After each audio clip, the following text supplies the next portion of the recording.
Good morning students. Bhajan Pal Bhati educational group के digital world में आपका स्वागत है। डियर स्टूडेंट्स, हिंदी व्याकरण खंड के अंतर्गत जो प्रकरण आज हम पढ़ने जा रहे हैं वह है काव्य सौंदर्य। एक काव्य सौंदर्य के तत्व में तीसरा तत्व छंद। तो आइए सबसे पहले छंद की परिभाषा को समझते हैं। परिभाषा: काव्य में वर्ण, मात्रा, क्रम, यति, गति, तुक, चरण आदि से युक्त रचना को छंद कहा जाता है।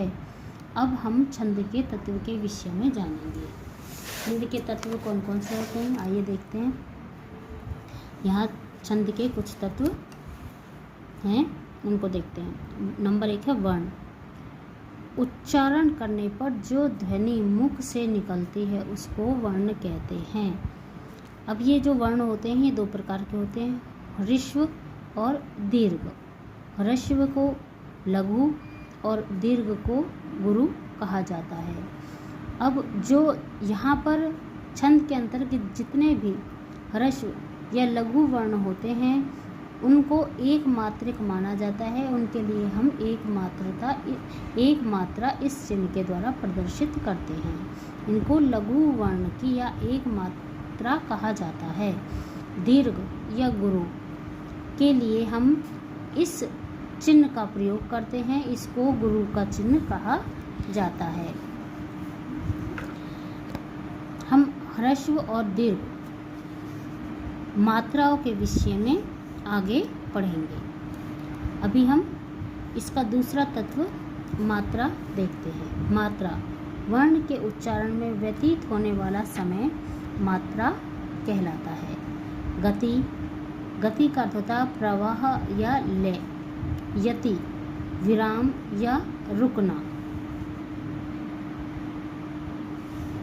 तुक: पंक्ति के अंत में, यानी कि छंद की पंक्तियों के अंत में एक समान वर्णों की आवृत्ति को क्या कहा जाता है? को तुक कहा जाता है। अर्थात जैसे छंद की जितनी भी पंक्तियाँ होती हैं सभी पंक्तियों की जब समाप्ति एक ही वर्ण के द्वारा अर्थात समान वर्ण के द्वारा होती है तो उसको तुक कहा जाता है। प्रायः सभी जो छंद होते हैं प्रायः उनमें तुक देखी जाती है। मात्राओं की गिनती: अब हम देखते हैं जो ये हमने ऊपर ये था ह्रस्व और लघु, तो हमें ये देखना है कि छंद के अंतर्गत मात्राओं की गिनती किस प्रकार से की जाती है। सबसे पहले लघु मात्रा का प्रतीक चिन्ह होगा ये लघु का, और इसके अंतर्गत हम एक मात्राओं की गिनती किन किन वर्णों के में करते हैं ये देखना है। तो जहाँ पर अ, ई, उ, री, चंद्रबिंदु, संयुक्ताक्षर जैसे कि क्ष, प्र, क्री और हलंत व्यंजन, जैसे किसी भी व्यंजन के नीचे यदि हलंत लगा हो, जैसे कि यहाँ पे मैं के नीचे हलंत है, जैसे मान लो एक शब्द है कि ग्रामम, ग्रामम में मैं के नीचे हलंत लगा हुआ है तो इसको हम लघु वर्ण मानते हुए इस पर सिर्फ एक मात्रा की ही गिनती करेंगे। अब हम दीर्घ मात्राओं की गिनती कहाँ पर करेंगे? दीर्घ मात्रा या गुरु की गिनती या दो मात्रा जिसे हम काउंट करते हैं दो मात्रा में, उसकी गिनती हम कहाँ करेंगे? जैसे आ, ई, उ, ए, ऐ, ओ, औ, अंग, अ, इनमें हम दीर्घ मात्रा की गिनती करते हैं। इनके अतिरिक्त विसर्ग युक्त अगर कोई भी वर्ण होता है, जैसे कि दुख में जैसे दो है यहाँ पर विसर्ग लगा हुआ, तो इसको भी हम दीर्घ के अंतर्गत ही मानेंगे। कभी कभी चरण के अंत में लघु वर्ण भी दीर्घ वर्ण मान लिया जाता है। मात्राओं की गिनती को पूरा करने के लिए किसी छंद में कभी कभी जो लघु वर्ण होता है उसको भी दीर्घ मान लिया जाता है, अर्थात उस पर भी दो मात्राओं की गिनती की जाती है। अब हम ये देखेंगे कि जो छंद होते हैं छंद कितने प्रकार के होते हैं। तो आइए देखते हैं।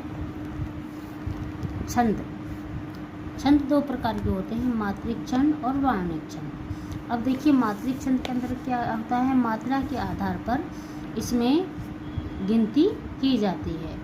जैसे कि अब इसके अंतर्गत दो छंद हैं जो आपके पाठ्यक्रम के अनुसार हैं। वो हैं चौपाई छंद और दोहा छंद। हम इन दोनों को ही अपने पाठ्यक्रम के अनुसार इन्हीं का हम अध्ययन करेंगे। और दूसरा जो छंद होता है छंद के प्रकार के अंतर्गत वो होता है वर्णिक छंद। और वर्णिक छंद में हम कौन सा छंद होता है?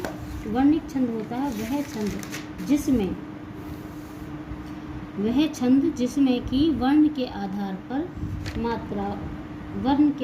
पर गणना की जाती है, या मात्रा के आधार पर गणना नहीं की जाती है, बल्कि यहाँ पर वर्ण के आधार पर गणना की जाती है। अब ये जो है इसके लिए 3-3 वर्णों का के गण समूह बनाए जाते हैं। इसके लिए इस सूत्र का प्रयोग किया जाता है, यमाता राज भानस लगा। लेकिन क्योंकि हमारे पाठ्यक्रम में सिर्फ मात्रिक छंद है तो हम सिर्फ मात्रिक छंद के विषय में ही अध्ययन करेंगे।